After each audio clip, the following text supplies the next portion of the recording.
Just a couple other quick things. I'm going to try to keep the emotion out of it. But, you know, I asked my wife, when did you move here? 1977, she thinks maybe, and I moved here in 87. So not that long, but enough to see a lot of change in this community. And most of it has been wonderful, right? The traffic's not the best thing compared to what it used to be, but a wonderful change and a wonderful community. And I was one of those guys, I went to school in Ann Arbor, you know, and I grew my hair out, and I was never going to live in Brighton, right? I'm not going to go back to where I grew up, and I live 4 miles from where my parents live, and I can't imagine, and my wife lives 4 miles from her parents, you know, I could ride my bike home. I can't imagine living anywhere else at this point. And now to have children and to raise them in a community that cares about kids and has resources.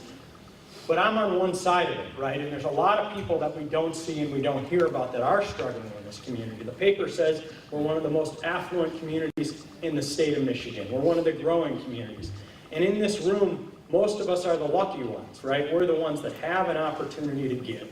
If we have the ability financially, the time, the energy, the brain power, the emotional energy, if our life is in such a place that we can give of ourselves, we're the lucky ones. And to live in a community where people do that, and 245 people will show up for a breakfast at 7:30 in the morning to be a part of something where they're giving is a great gift. And so I'm honored to be the president of the United Way because I'm honored to serve people like you and serve this community.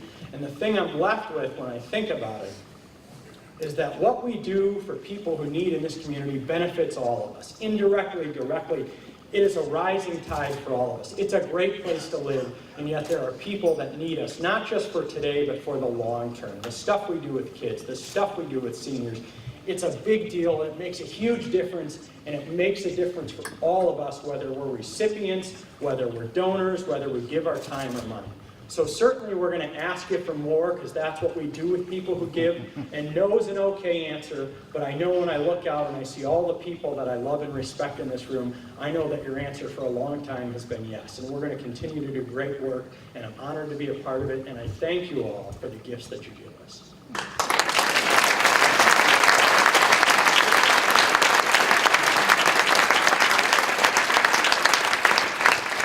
In closing, I'd like to have a motion to adjourn this meeting. Motion? Do we need a second for that, Dan? No, you're correct. The meeting is adjourned. Thank you all. Have a great day.